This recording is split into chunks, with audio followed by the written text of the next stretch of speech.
একদিকে ঝাড়ু হাতে নারীরা, অন্যদিকে জামাতের মিছিল এবং সেই মিছিলের মাঝামাঝিতে তুমুল উত্তেজনা সৃষ্টি হয়েছে।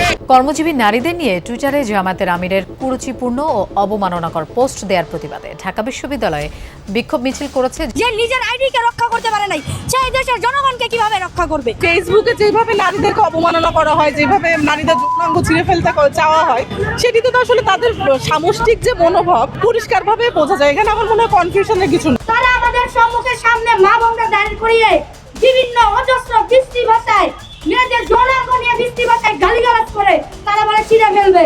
মুক্তিযুদ্ধের সময় তাদেরকে ক্ষমা করা হয়েছিল, তারা আজকে রাজনৈতিকভাবে জোট হয়ে দাঁড়িয়েছে। জামায়াতে ইসলামের আমির শফিকুর রহমানের ভেরিফাইড এক্স অ্যাকাউন্ট থেকে কর্মজীবী নারীদের নিয়ে একটি পোস্ট ঘিরে তুমুল বিতর্ক শুরু হয়েছে, যেখানে লেখা ছিল কর্মজীবী নারীরা পতিতা, যার প্রেক্ষিতে ঝাড়ু ও জুতা মিছিল করেছে নারীরা।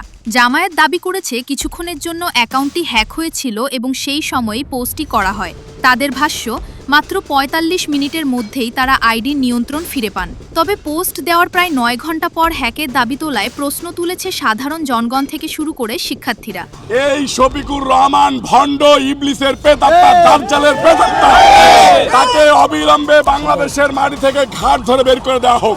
এ নিয়ে সমালোচনা ও বিক্ষোভ করেছে বিভিন্ন কলেজের শিক্ষার্থীরা। আমরা বারবার অপমানিত হচ্ছি এই সমাজে, এবং একটি নির্দিষ্ট গোষ্ঠীর রাজনৈতিক দলের দর্শন এবং তাদের কর্মকাণ্ড এবং তাদের নেতাদের বক্তৃতা।